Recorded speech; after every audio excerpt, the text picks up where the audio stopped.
अपने आगमन का कारण बताओ।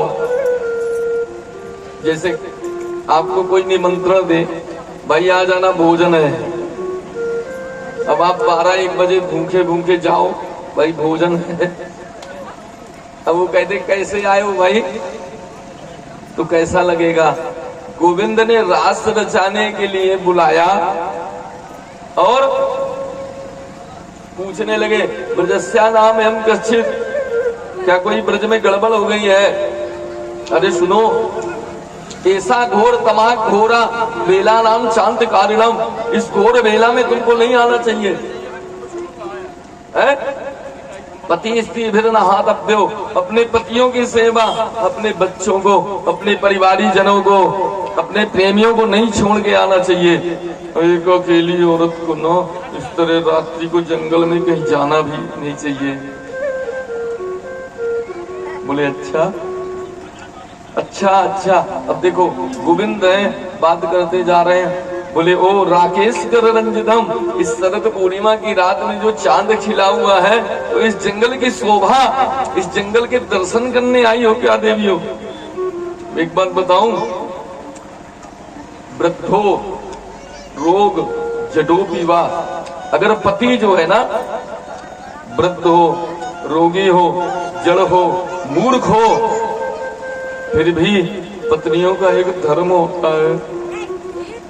दुष्ट भी हो तो पत्नियों को कभी भी ना अपने पति का साथ नहीं छोड़ना चाहिए, उनका त्याग नहीं करना चाहिए। अब तो महाराज कन्हैया बोलने लग गए, अब वो एकदम निरंतर बोलते जा रहे हैं। गोपियां गुस्सा हो गई, लेकिन बोल नहीं, अपने अंगूठे से, जब माताएं गुस्सा होती है ना तो अंगूठे से पृथ्वी को दबाती हैं। कन्हैया ने कहा सुनो देवियों, बताऊं आपको मैं।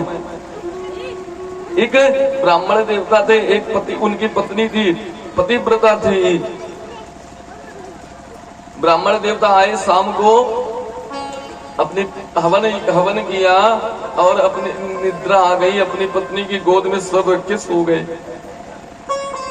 अग्नि कुंड जल रहा था, उनका बेटा था 3 साल का, छोटा सा बेटा खेलते खेलते अग्नि कुंड की ओर पहुंचने लगा। जैसे आगे गया, अब पत्नी ने सोचा अगर मैं अपने पति को हटा करके सर उठाती हूं तो पातिव्रत धर्म भंग हो जाएगा, और अगर बेटे को नहीं बचाती हूं तो बेटा आग में जल जाएगा। उस पतिव्रता औरत ने कहा कोई बात नहीं, मेरा पातिव्रत धर्म नष्ट नहीं होना चाहिए, और आंख मूंद लिया। बेटा धीरे धीरे, छोटा सा 3 साल का बेटा धीरे धीरे जा करके उस कुंड में गिर गया। आधा घंटा बाद नींद खुली पतिदेव की और उठे। वो पतिव्रता स्त्री दौड़ी कुंड के पास जैसे गई तो क्या देखती है, उसका बच्चा ना कुंड में खेल रहा था। देवियों, ये होती है पातिव्रत धर्म की शक्ति। इसलिए तुम अपने अपने पतियों के पास चली जाओ। गोपियों ने कहा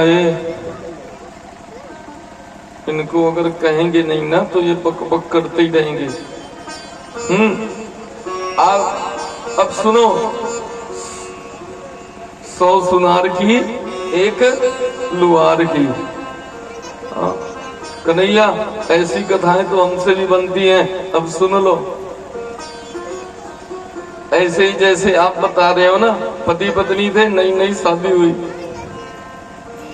स्त्री ने कहा, पति ने कहा मैं जा रहा हूं थोड़ा धन कमाने 1 महीना के लिए।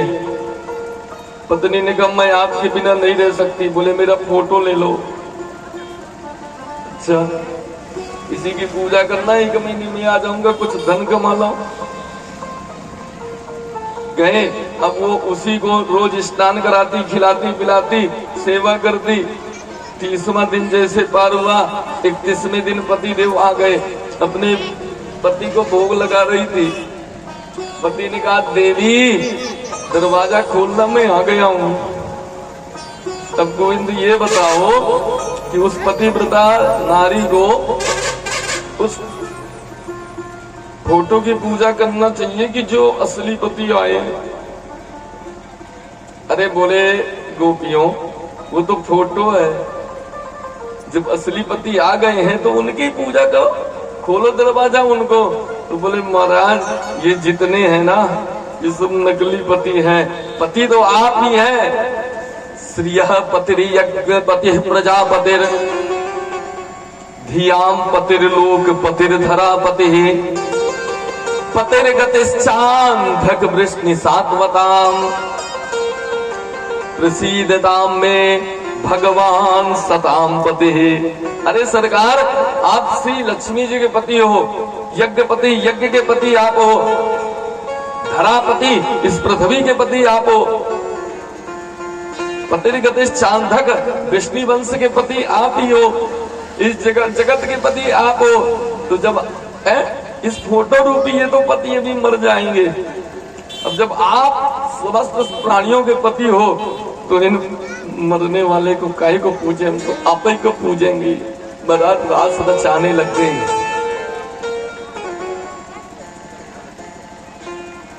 रास रचाते रचाते एक कृष्ण, दो कृष्ण एक गोपी, तासाम मध्य द्वयोर द्वयो, तासाम मध्य द्वयोर द्वयोर, एक गोपी दो कृष्ण गलवैया दे करके ताता थैया करके नृत्य कर रहे हैं। महाराज गोपियों को मान हो गया, अभिमान हो गया। एक बात बताएं, मान होना भी चाहिए। किसी के पास थोड़ा सा पैसा आ जाता है, किसी के पास थोड़ा सा कोई पद आ जाता है, किसी के पास थोड़ी विद्या आ जाती है तो उसको मान हो जाता है। तो ये गोपियां तो जगताधार जगत नियंता अखिलांड कोटि ब्रह्मांड नायक के साथ नृत्य कर रही हैं, तो इनको मान नहीं होगा? है अखिलांड कोटि ब्रह्मांड नायक के साथ नृत्य कर रही हैं तो इनको नहीं होगा क्या? इनको भी आज मान हो गया। गोविंद ने कहा थोड़ी सी लीला करें। गोपियां हमसे कितना प्रेम करती हम देखें तो।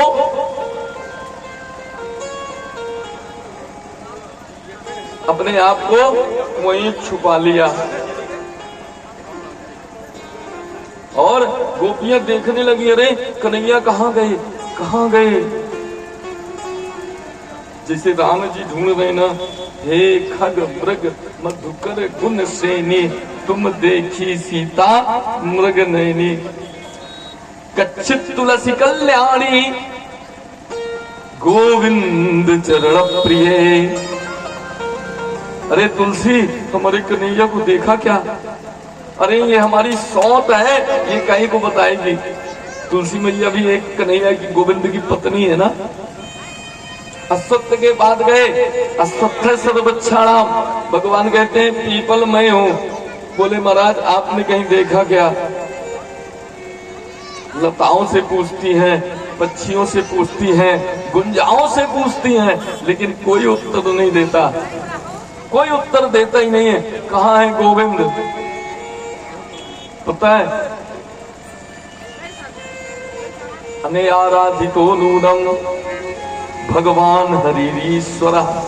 एक गोपी को लेके गए थे, उसको ऐसा वर्णन है, और राधा जी थी। राधा जी की चोटी में पुष्प लगा रहे थे गोविंद। वहां कुछ पुष्प देखे, बोले ऐसा लगता है राधा रानी के साथ गोविंद है।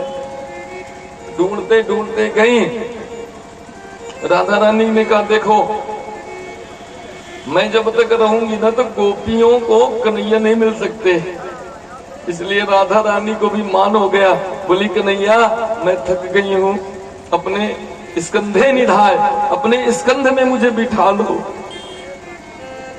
और जैसे बोला कन्हैया समझ गए राधा रानी जी लीला करना चाहती हैं, तो राधा रानी को छोड़ करके चल दिए। वो करोड़ों गोपियां आ गई महाराज। एक बात बताएं, जितनी लीलाएं थी ना गोविंद की, पूतना लीला, अघासुर लीला, बकासुर लीला, जितनी लीलाएं थी कन्हैया की, सब स्मरण करने लगी। और क्या करती हैं, क्या पुनः पुलिनमागत्य यमुना पुलिना नीचा, यमुना के तीर में आ गई जहां से गोविंद के दर्शन हुए थे।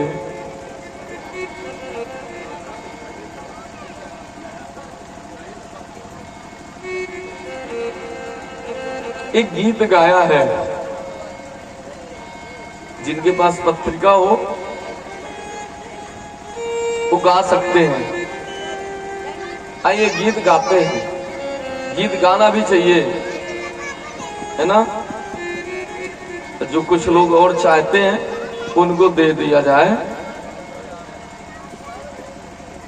गोपी गीत है, भागवत का पंच प्राण है, दसम स्कंद में प्रथम गीत है।